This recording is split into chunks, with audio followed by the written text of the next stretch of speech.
ये सारी बातें मैं इसलिए कह रहा हूँ, जो गीता है वो आपको हृदयंगम हो सके, आपके हृदय में प्रवेश कर सके। एवमुक्तो हृषीकेशो गुडाकेशेन भारत सेनयोरुभयोर्मध्ये स्थापयित्वा रथोत्तमम् भीष्मद्रोणप्रमुखतः सर्वेषां च महीक्षिताम् उवाच पार्थ पश्येतान् समवेतान् कुरूनिति। मधुराधिपतिर अखिलम मधुरम। ज्ञान, ध्यान और प्रेम की गंगा में बहें कृष्ण के साथ। कृष्ण के साथ तो हम बहेंगे ही बहेंगे, लेकिन उससे पहले मैं हनुमान जी के साथ जब बह रहा था उस एक छोटे से प्रसंग का वर्णन करता हूँ, जो गीता जी के साथ बहुत महत्वपूर्ण रूप से जुड़ा हुआ है। हिमालय में गोमुख जहाँ से गंगा निकलती है, उस स्थान पर मैं था ध्यान में लीन, और वहाँ पर श्री हनुमान जी महाराज से मेरी बातचीत चल रही थी। हनुमान जी मेरे गुरु रूप में हैं, और ऐसे गुरु शिष्य नहीं है हम जैसे सामान्यता होते हैं कि शिष्य गुरु से डरा डरा रहता है, दूर दूर रहता है, बहुत सारी बातें पूछता ही नहीं, संकोच कर जाता है, एक भय के कारण, सम्मान का भय। तो हनुमान जी महाराज के साथ जो मेरा गुरु शिष्य का संबंध है वह मैत्री भाव वाला है। हनुमान जी ने पूरी अनुमति दे रखी है कि कुछ भी बात, कैसी भी बात मेरे साथ साझा कर सकते हो, संकोच की कोई आवश्यकता नहीं। तो मैंने उनसे पूछा कि भगवान कृष्ण ने अर्जुन को जो उपदेश दिया, जिसे हम गीता कहते हैं, तो वह उपदेश ऐसा तो नहीं है कि भगवान एक दिन पहले याद करके आए हों। जैसे कि कॉलेज में कोई प्रोफेसर पढ़ाने जाता है तो एक दिन पहले पूरी तैयारी करके जाता है कि कल विद्यार्थी होंगे, मुझे कॉलेज में उनको पढ़ाना है, पता नहीं वे कैसे कैसे प्रश्न पूछ लें, तो अपने आप को पूरी तरह से तैयार करके जाता है। एक अच्छे अध्यापक का यही गुण होता है कि वो पूरी तैयारी के साथ कक्षा में प्रवेश करे। कहीं से कोई भी बच्चा कुछ भी पूछ सकता है। तो ऐसा तो मैंने कहा नहीं होगा, तो हनुमान जी ने कहा बिल्कुल भी नहीं, ऐसा था ही नहीं। तो मैंने कहा ये गीता यक बयक प्रकट कैसे हो गई, अकस्मात, अचानक, एकदम कैसे प्रकट हो गई गीता। जैसा कि सब जगह कहा गया है कि अर्जुन को वैराग्य हुआ और गीता फिर भगवान ने कही, तो हनुमान जी ने उस समय जो बात बताई वो मैं आपको बता रहा हूँ। अब मैं बहुत सारे रहस्यों को धीरे धीरे कह रहा हूँ, धीरे धीरे, क्योंकि पचाना बहुत मुश्किल हो जाता है रहस्य को। क्योंकि जो सुनने वाला व्यक्ति है वो तो उस तल पर नहीं है ना, जिस तल पर जाकर मैं कह रहा हूँ वहाँ वह नहीं है। तो एक कन्वर्सेशन गैप रहता है, कम्युनिकेशन गैप, संवाद का बहुत बड़ा अंतर, तो उससे समझने में बहुत कठिनाई होती है। क्योंकि मैं उस तल से बोल रहा होता हूँ जो उच्चासन का तल है, सबसे उच्च आसन का, और सामान्यतः जो सुनने वाला है वो उस उच्चासन तक पहुँचा नहीं है, तो समस्या खड़ी होती है। लेकिन कुछ ऐसे भी हैं इसके बीच में जो उसके सुगंध को अनुभव करते हैं, पहुँचे हुए भी नहीं है, लेकिन उनके नासापुटों तक इसकी सुगंध आने लगी है, तो उस सुगंध से ही वे सराबोर हो जाते हैं। तो उनके लिए मैं ये रहस्य कहता हूँ। तो हनुमान जी ने कहा कि देखो, भगवान कृष्ण ने जो गीता है ना, वो सबसे पहले सुदामा से कही थी। तो उनकी बात सुन के तो मैं आश्चर्यचकित हो गया। तो मैंने कहा सुदामा से कही थी? मैं कुछ समझा नहीं। तो उन्होंने कहा तुम ऐसे समझोगे नहीं, मैं तुम्हें सारा दिखाता हूँ और समझाता हूँ। तो उन्होंने दिखाना और समझाना शुरू किया। तो जो हनुमान जी ने दिखाया और समझाया, उससे एक आध्यात्मिक उपन्यास प्रकट हुआ जिसका नाम है कृष्ण एक रहस्य। यह उपन्यास मैंने हिमालय में ही लिखा था, और अभी तक जिसने भी इस आध्यात्मिक उपन्यास को पढ़ा है, जिसने भी, तो वो बहुत दिन तक तो एक दूसरी ही दुनिया में घूमता रहा है, नशे की हालत में, बेहद नशे की हालत में। और ये वही नशा है जो कबीर साहब ने कहा, पीवत रामरस लगी खुमारी, एक खुमारी में रहा वो। और तब उसने पाया, उस भक्त ने जिसने भी इस आध्यात्मिक उपन्यास को पढ़ा, कि भगवान कृष्ण ने सुदामा को जो गीता कही वह तो ऐसी थी जैसे करोड़ों फूलों को मिलाकर कोई इत्र की एक बूंद तैयार कर दे। और वो करोड़ों फूल कौन से? गीता का प्रत्येक श्लोक, गीता के प्रत्येक श्लोक को निचोड़कर उसकी एक बूंद जो सुगंध की बनाई, इत्र की बनाई, वो इत्र उन्होंने सुदामा को दिया। और जिसे इस इत्र की सुगंध अनुभव करनी हो वो कृष्ण एक रहस्य अवश्य पढ़े, क्योंकि उसको पढ़े बिना गीता बिल्कुल समझ में आने वाली नहीं है। बिल्कुल भी।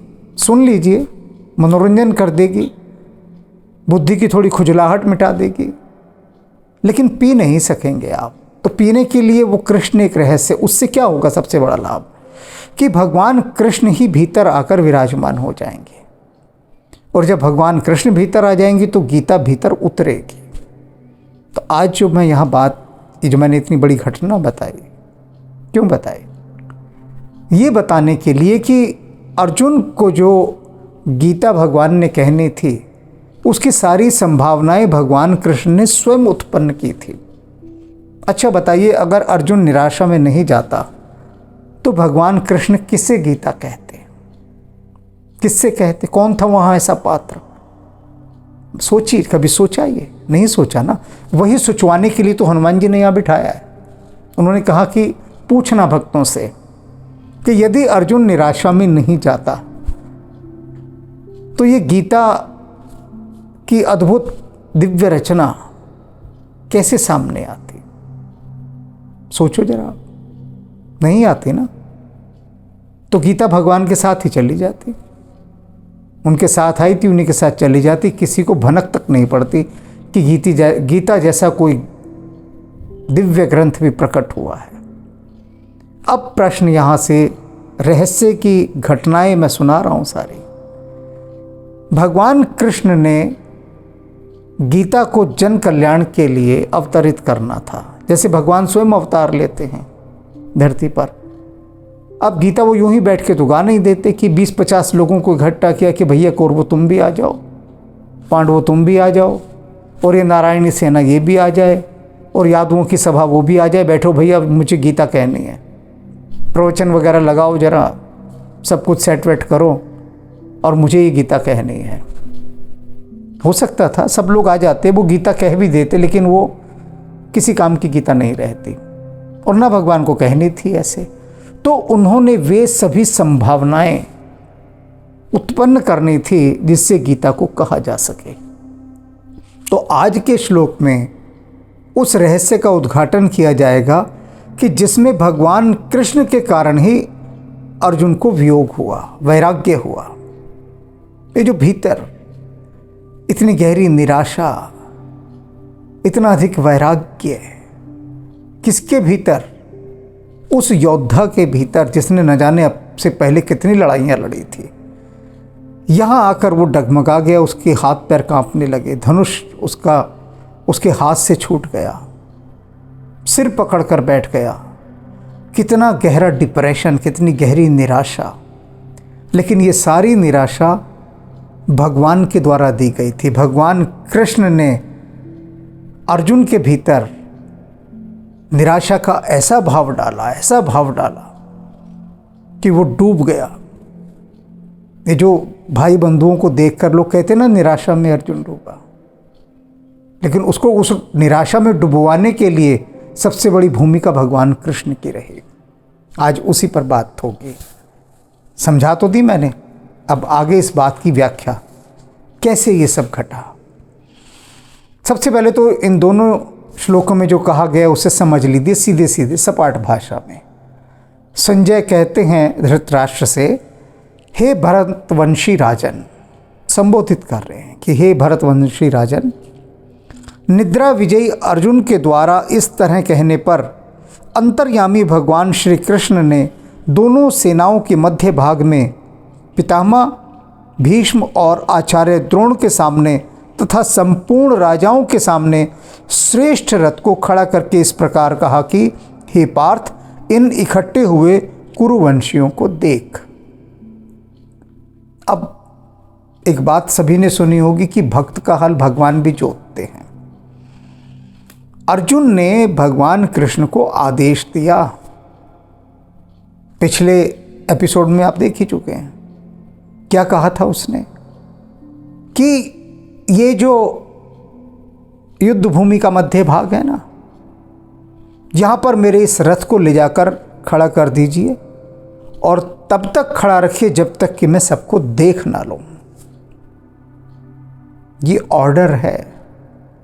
अर्जुन ने ऑर्डर दिया है, आदेश दिया है, रिक्वेस्ट नहीं की, कोई प्रार्थना नहीं की, कोई हाथ पांव नहीं जोड़े कि हे भगवान श्री कृष्ण, हे केशव, हे अच्युत, कृपा करें मुझ पर, ज़रा थोड़ा सा रथ को ले जाइए ना आगे, थोड़ा सा, बस मैं इन सबको देखना चाहता हूँ, बस इतना भर कर दीजिए। मेरी आपसे करबद्ध प्रार्थना है, विनम्र प्रार्थना है, आपकी अति कृपा होगी, स धन्यवाद भव दिया अर्जुन। ऐसा तो नहीं कहा। वो आदेश दे रहा है कृष्ण को कि मेरा रथ मध्य भाग में ले जाकर खड़े कर दो, मैं देख लूं कि कौन कौन यहां मुझसे लड़ने आया है, और तब तक खड़ा रखो जब तक कि मैं यह ना कहूं कि हाँ मैं सबको देख चुका हूं, अब चलो। ये ऑर्डर है, आदेश दे रहा है। और भगवान भी सेवक बनकर, क्योंकि सारथी हैं, सारथी की पूरी भूमिका निभा रहे हैं, जो रथी है उसके पूरे आदेश को मान रहे हैं, और उसका आदेश मानते हुए भगवान कहते हैं ठीक है, रथ को ले जाकर मध्य भाग में खड़ा करते हैं। अब कहाँ खड़ा करते हैं ये देख लीजिए। कृष्ण इतने कुशल, दक्ष, निपुण सारथी हैं कि वो चतुराई से ले जाकर रथ को वहाँ खड़ा करते हैं जहाँ भीष्म पितामह हैं, द्रोण हैं, और वे सब प्रमुख राजा लोग हैं जो कि दुर्योधन की तरफ से युद्ध की इच्छा को लेकर आए थे, पूरी चतुराई के साथ उस भाग में, उस स्थान पर कि जहाँ पर अर्जुन सबको अच्छी तरह से देख ले, उन लोगों को देख ले जिन जिन लोगों को देखने की कामना इस समय अर्जुन के मन में है। भगवान कहीं भी रथ खड़ा कर सकते थे ले जाकर, लेकिन कृष्ण मंतव्य समझ गए अर्जुन का।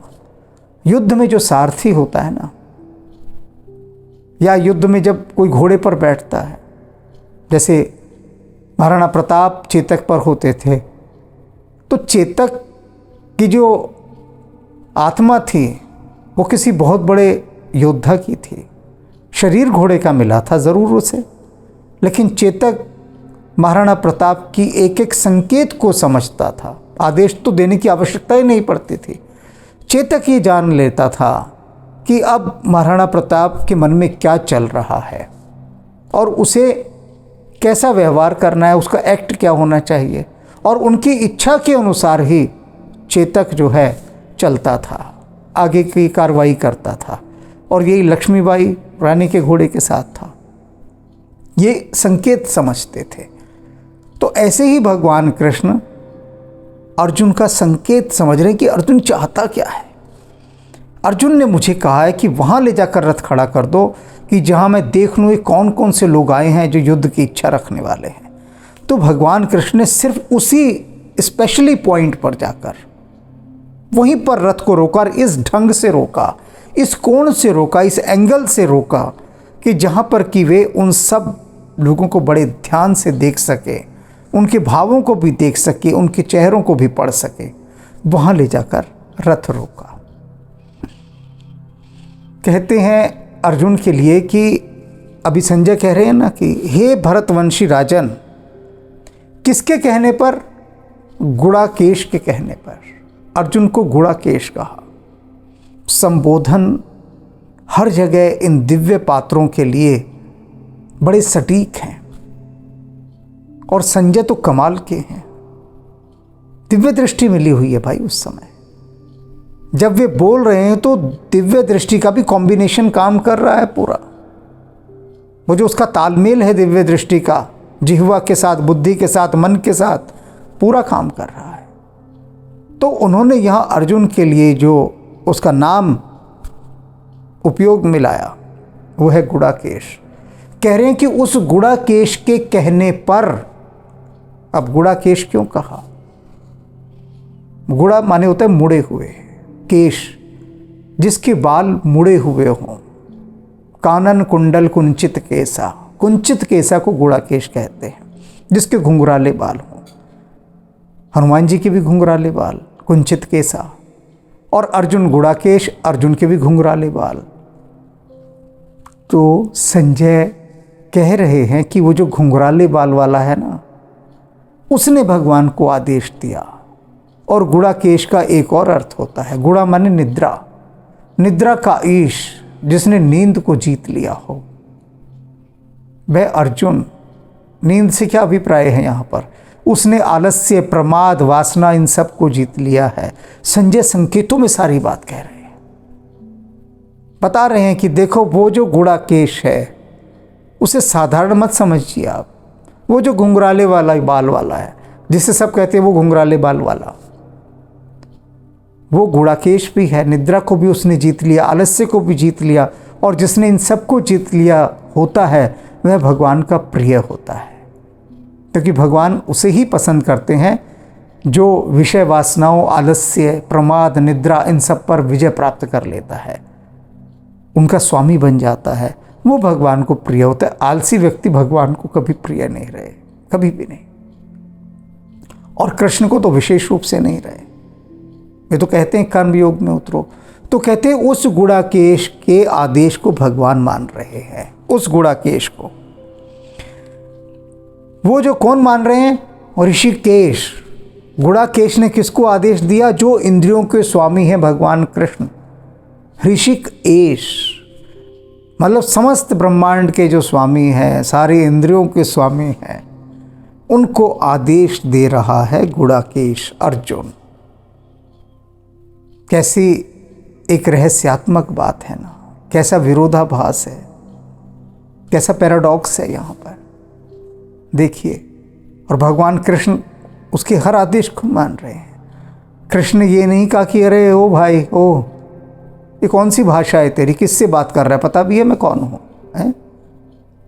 जिस तू ऑर्डर वाली भाषा में मेरे से बात कर रहा है, ये बात करने का तेरा ढंग कैसे बदल गया एकदम। लेकिन ढंग क्यों बदल गया? क्योंकि उस समय अर्जुन वीर रस से भरा हुआ है, उसकी भुजाएं फड़क रही हैं शत्रु को मार डालने के लिए, छटपटा रहा है वो कि बस अब युद्ध आरंभ हो जाए। और क्योंकि वो रथी के पद पर है, रथी के स्थान पर है, और भगवान कृष्ण सारथी हैं, तो रथी की प्रत्येक बात को मानना सारथी का कर्तव्य है। और रथी का काम है कि वो सारथी को आदेश दे, विनम्रता, निवेदन, प्रार्थना, ये सब नहीं, आदेश दे। तो वही जो पद के अनुकूल है, गरिमा के अनुकूल है, वहीं पर किया जा रहा है, और भगवान उसके आदेश को मान रहे हैं। और क्या है, दोनों सेनाओं के बीच में जहाँ जगह खाली थी वहाँ भगवान ने अर्जुन के श्रेष्ठ रथ को खड़ा कर दिया। रथ कैसा है? बहुत ही श्रेष्ठ, उत्तम कोटि का। उस रथ को भी भगवान ने विलक्षण चतुराई से ऐसी जगह खड़ा किया जहाँ से अर्जुन को कौटुंबिक संबंध वाले पितामह भीष्म, विद्या से संबंध रखने वाले आचार्य द्रोण और कौरव सेना के मुख्य मुख्य राजा लोग सामने दिखाई दे। एक तो कुटुंब से कौन? भीष्म पितामह, और विद्या से संबंध रखने वाले गुरु द्रोण, वो भी सामने हैं, तथा और भांति भांति के राजा वो सब वहाँ खड़े। भगवान कृष्ण ने अत्यंत चतुराई के साथ उस स्थान पर जाकर रथ को खड़ा किया, और क्या कहते हैं वहाँ ले जाकर, जो तीर भगवान कृष्ण ने अर्जुन की छाती पर मारा, और वो छाती से ऐसा अंदर तक गया कि हृदय में जाके धंस गया। यहाँ पर भगवान कृष्ण ने अर्जुन के ऐसा तीर मारा है कि अर्जुन को भी समझ में नहीं आया। तीर तो आया, लगा भी, लेकिन कहाँ से आया? मारने वाला भी दिखाई दे रहा है लेकिन समझ में नहीं आया कुछ भी। ये भगवान कृष्ण की धनुर्विद्या है कि ऐसा तीर मारते हैं। क्या तीर मारा इसे समझ लीजिए। भगवान कृष्ण कहते हैं कि अर्जुन तूने कहा ना मैं सबको देखना चाहता हूँ, तो देख तेरे सामने कौन खड़ा है। पश्यताम समवेतान कुरुन, कहते पश्यतान देख तेरे सामने ये कुरुवंशी खड़े हैं सारे। अब सब सोच रहे होंगे इसमें कौन सा तीर मार दिया, यही तो तीर मारा, क्योंकि कुरुवंशियों में पांडव भी हैं और कौरव भी हैं, दोनों। कुरु पद में धृतराष्ट्र के पुत्र और पांडवों के पुत्र दोनों आ जाते हैं। कहते हैं इन कुरुवंशियों को देख। ऐसा कहने का तात्पर्य है कि इन कुरुवंशियों को देखकर अर्जुन के भीतर वह भाव पैदा हो जाए कि हम सब एक ही तो हैं। वे कह रहे हैं कि अपने परिवार को देख, जबकि वो क्या कह सकते थे भगवान कृष्ण? पश्यतान धार्तराष्ट्रान समानिति। भगवान कृष्ण ये भी तो कह सकते कि देख इन धार्तराष्ट्रों को देख, जो संजय बार बार कहता आ रहा है।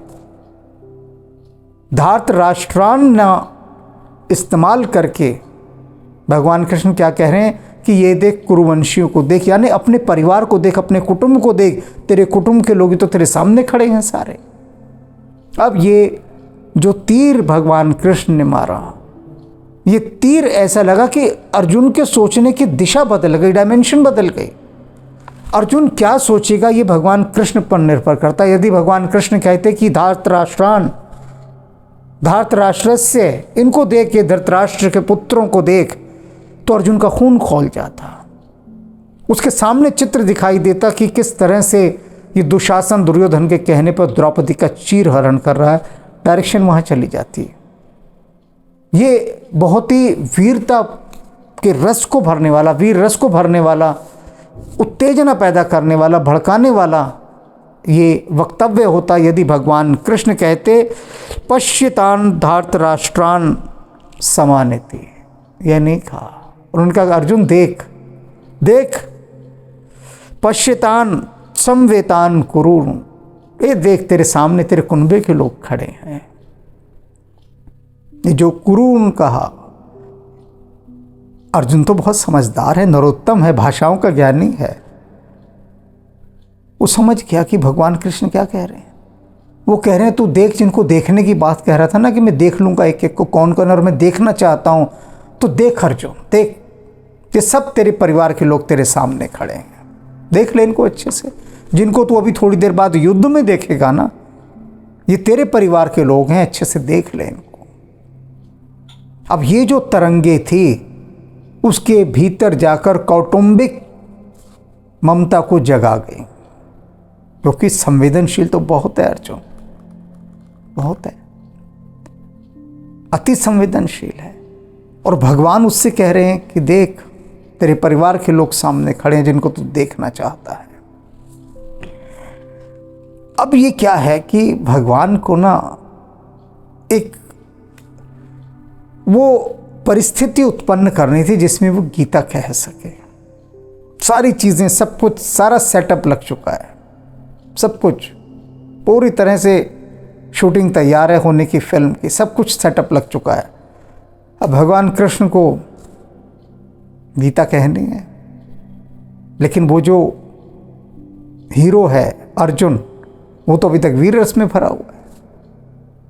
तो लेकिन जब तक वो डिप्रेशन में नहीं आएगा, निराशा में नहीं आएगा, तब तक भगवान उसको अपना विराट रूप दिखा भी नहीं सकते। क्यों नहीं दिखा सकते? जब व्यक्ति सब कुछ छोड़ देता है, दीनहीन हो जाता है, जब वो कहता है कि मेरे बस का कुछ नहीं प्रभु, मैं कुछ नहीं हूँ, जो कुछ है आप ही आप है, जिस समय में ये संपूर्ण समर्पण आ जाता है, तब भगवान उसे संभालते हैं, तब, उससे पहले नहीं।